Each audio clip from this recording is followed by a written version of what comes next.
Over the past several days, we have learned about the violent deaths of 5 people, 3 black trans women and 2 black gender nonconforming people. Both Skylar Harrison and Ani Johnson were black trans women, both were 30 years old, and both lived in or near the District of Columbia. Tragically, they both died within a 12-day period in unrelated incidents. Skylar's body was found in Marvin Gaye Park with her clothing in disarray, her body posed in a sexually violating manner. Skylar actually lived in Maryland. Her aunt says she had no reason to be in this park and recounts the comments a police detective made to her in person. Ani had the terrible misfortune to be assaulted so violently that her body ended up in the middle of a street where she was hit by an unsuspecting driver. The cause of her death has been attributed to the assault that put her in front of the car. The driver remained at the scene, but there has been no one identified as the original assailant.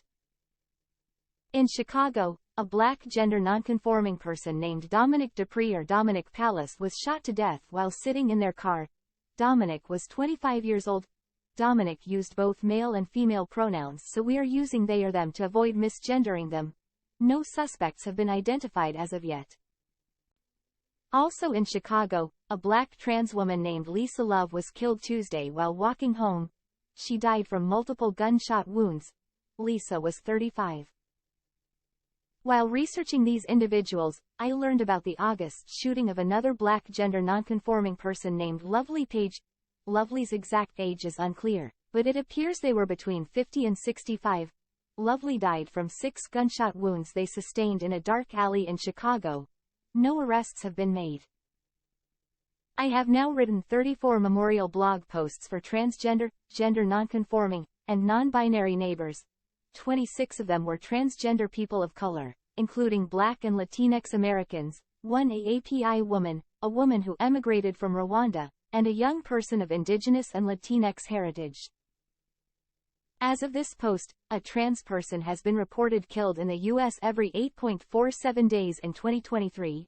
The youngest were each 18. The oldest was between 50 and 65. 1 was pregnant. 4 were gender nonconforming and 2 were non-binary. Skylar, Ani, Dominic, Lisa, and Lovely all deserved years to explore and enjoy life.